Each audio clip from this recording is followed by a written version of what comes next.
Qual é o módulo da força F capaz de fazer com que o sistema constituído pelos dois blocos mostrados na figura se desloque horizontalmente, sem, no entanto, o bloco de massa M, de massa menor, deslize? Pessoal, vamos então considerar o seguinte. O enunciado nos diz que não existe atrito em parte alguma do nosso sistema. Assim sendo, a única força que irá fazer com que todo o nosso conjunto se desloque para a direita é exatamente esta força F. Assim, nós vamos dizer que esta força F será a força resultante. E daí, aplicando a segunda lei de Newton, eu vou dizer que esta força F será igual à soma das massas multiplicado pela aceleração. Vamos então buscar agora uma expressão para a nossa F que se harmonize com as opções fornecidas no enunciado. Eu vou chamar essa equação aqui de equação número 1, e a partir de agora nós vamos observar uma interação interna no nosso sistema. Note o seguinte, este bloco M, ele está aqui, e o enunciado nos diz que não tem atrito. Então, eu preciso ter uma força capaz de empurrar ele no sentido que nós desejamos, no caso aqui da direita para a esquerda. Esta força vai ser vista por nós da seguinte maneira. Note que, como existe um contato dele com um bloco maior, nós podemos considerar a presença da força normal, aquela força perpendicular à superfície de contato. Analisando isso, então, eu vou dizer que este bloco M aplica em M uma força normal nesta direção, neste sentido, perpendicular à superfície de contato. Agora, note que nós podemos decompor a nossa normal, e é isso que nós vamos fazer. Vamos decompor com uma componente x e uma componente y. A nossa componente x ficará aqui na horizontal, que nós vamos chamá-la de nx, e a nossa componente na vertical, nós iremos chamá-la de ny. Então, fazendo isso aqui, um esboço da nossa situação, nós teríamos essas duas componentes que são essenciais para a nossa análise, nx e ny. Perceba o seguinte, nós temos então esse ângulo aqui, este ângulo alfa, e nós vamos precisar colocar este ângulo em alguma parte aqui do nosso triângulo. Note que nós temos da geometria a ideia de retas perpendiculares duas a duas. Então, estas duas retas supostas aqui para os nossos vetores, elas são perpendiculares às retas do nosso plano inclinado. Observe, então, que NY é perpendicular a esta reta aqui, e o nosso N é perpendicular, naturalmente, a esta outra. Assim sendo, como elas são perpendiculares duas a duas, este ângulo alfa pode ser posto aqui nesta posição. Com isso, então, nós vamos poder agora calcular as relações trigonométricas, que são importantes aqui para a gente.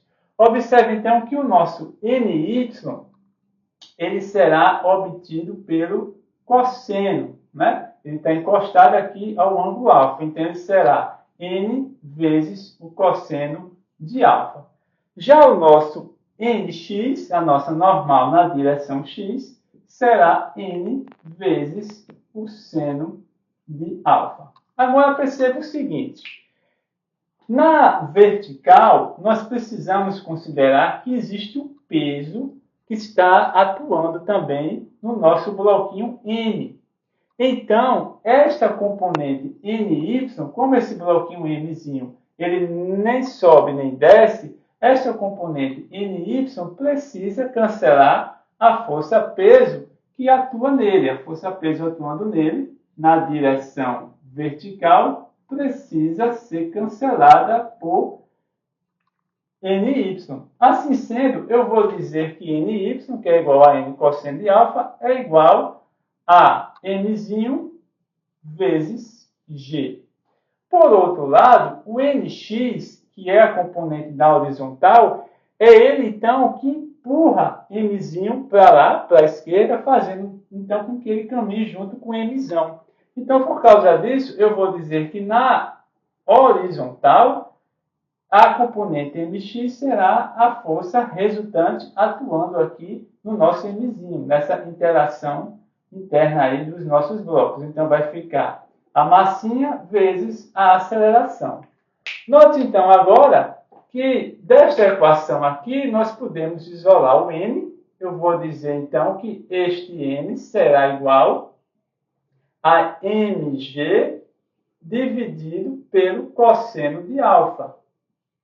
E nesta equação de baixo, eu vou dizer que o nosso n será igual a ma dividido pelo seno de alfa. Assim sendo agora, nós podemos igualar as duas equações, né? Eu vou chamar essa daqui de equação número 2, essa daqui de equação número 3, e então eu vou igualar a número 2 com a número 3. E daí, nós igualando essas equações, nós vamos obter o seguinte, que mg sobre cosseno de alfa será igual a ma sobre seno de alfa. Agora perceba, nós podemos cancelar as massas e vou isolar o nosso A, a nossa aceleração. Isolando a nossa aceleração, nós vamos ficar com a aceleração como sendo igual a g vezes seno de alfa sobre cosseno de alfa. Mas seno de alfa sobre cosseno de alfa é tangente de alfa. Assim sendo, agora que nós encontramos a nossa aceleração, voltamos aqui para a equação número 1 e podemos substituir a nossa aceleração por g tangente de alfa. E fazendo esta substituição, nós encontramos a alternativa localizada na letra D. Então, a letra D aqui é a alternativa correta a ser marcada. Esta força que empurra todo o nosso sistema, ela precisa, então, ter este módulo.